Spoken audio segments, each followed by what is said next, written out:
شروع اللہ کا نام لے کر جو بڑا مہربان نہایت رحم والا ہے۔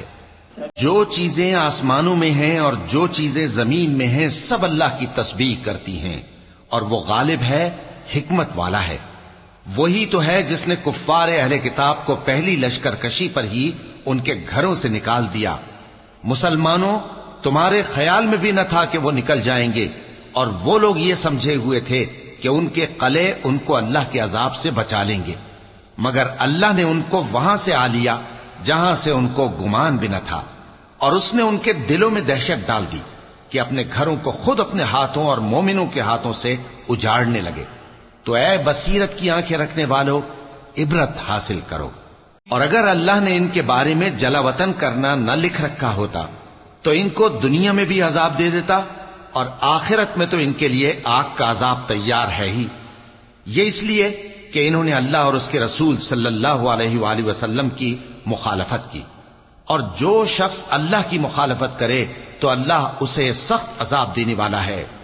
مومنوں، کھجور کے جو درخت تم نے کاٹ ڈالے یا ان کو ان کی جڑوں پر کھڑا رہنے دیا، سو یہ اللہ کے حکم سے تھا، اور اس سے مقصود یہ تھا کہ وہ نافرمانوں کو رسوا کرے۔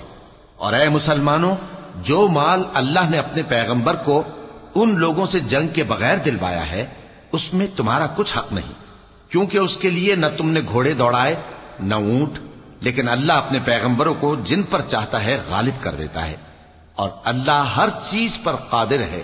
جو مال اللہ نے اپنے پیغمبر صلی اللہ علیہ وآلہ وسلم کو بستیوں والوں سے دلوایا ہے وہ اللہ کے اور پیغمبر کے قرابت والوں کے اور یتیموں کے اور حاجت مندوں کے اور مسافروں کے لیے ہے، تاکہ جو لوگ تم میں دولت مند ہیں انہی کے ہاتھوں میں نہ گردش کرتا رہے، اور جو چیز تم کو پیغمبر صلی اللہ علیہ وآلہ وسلم دیں وہ لے لو، اور جس سے منع کریں اس سے باز رہو، اور اللہ سے ڈرتے رہو، بے شک اللہ سخت عذاب دینے والا ہے۔ اور ان ضرورت مند مہاجروں کے لیے بھی جو اپنے گھروں اور مالوں سے خارج اور جدا کر دیے گئے ہیں، جو اللہ کے فضل اور اس کی خوشنودی کے طلبگار اور اللہ اور اس کے پیغمبر کے مددگار ہیں، یہی لوگ سچے ہیں۔ اور ان لوگوں کے لیے بھی جو مہاجرین سے پہلے اس گھر یعنی مدینے میں مقیم ہیں اور ایمان میں مضبوط ہیں، اور جو لوگ ہجرت کر کے ان کے پاس آتے ہیں وہ ان سے محبت کرتے ہیں، اور جو کچھ ان کو ملا اس سے اپنے دل میں کچھ خواہش اور خلش نہیں پاتے، اور ان کو اپنی جانوں پر مقدم رکھتے ہیں خواہ وہ خود بھی فاقے سے ہوں۔ اور جو شخص خود غرضی سے بچا لیا گیا تو ایسے ہی لوگ بامراد ہیں۔ اور ان کے لیے بھی جو ان مہاجرین کے بعد آئے اور دعا کرتے ہیں کہ اے پروردگار، ہمارے اور ہمارے بھائیوں کے جو ہم سے پہلے ایمان لائے ہیں گناہ معاف فرما، اور مومنوں کی طرف سے ہمارے دل میں کینہ و حسد نہ پیدا ہونے دے۔ اے ہمارے پروردگار، تو بڑا شفقت کرنے والا ہے، مہربان ہے۔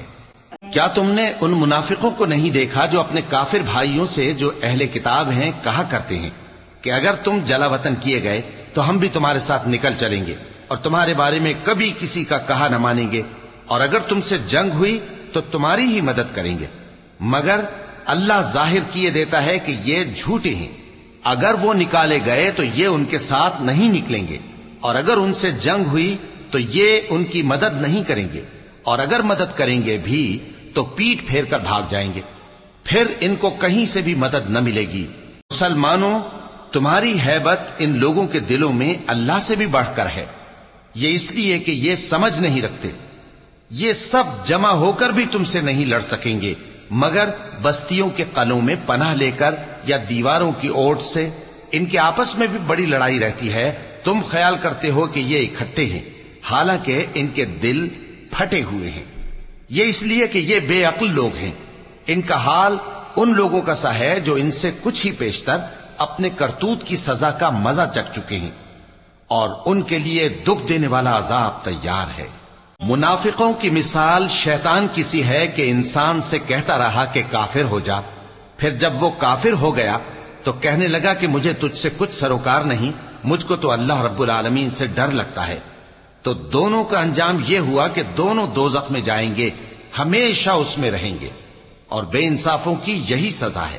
اے ایمان والو، اللہ سے ڈرتے رہو، اور ہر شخص کو دیکھنا چاہیے کہ اس نے کل یعنی آخرت کے لیے کیا سامان بھیجا ہے، اور ہم پھر کہتے ہیں کہ اللہ سے ڈرتے رہو، بے شک اللہ تمہارے سب اعمال سے خبردار ہے۔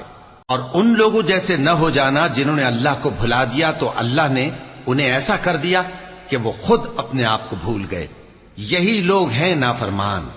اہل دوزخ اور اہل بہشت برابر نہیں، اہل بہشت ہی کامیابی حاصل کرنے والے ہیں۔ اگر ہم یہ قرآن کسی پہاڑ پر نازل کرتے تو تم اس کو دیکھتے کہ اللہ کے خوف سے دبا اور پھٹا جاتا ہے، اور یہ مثالیں ہم لوگوں کے لیے بیان کرتے ہیں تاکہ وہ غور کریں۔ وہی اللہ ہے جس کے سوا کوئی معبود نہیں، پوشیدہ اور ظاہر کا جاننے والا، وہ بڑا مہربان ہے، نہایت رحم والا ہے۔ وہی اللہ ہے جس کے سوا کوئی عبادت کے لائق نہیں، بادشاہ حقیقی، ہر عیب سے پاک، سلامتی دینے والا، امن دینے والا، نگہبان، غالب، زبردست، بڑائی والا۔ اللہ مشرکوں کے شرک سے پاک ہے۔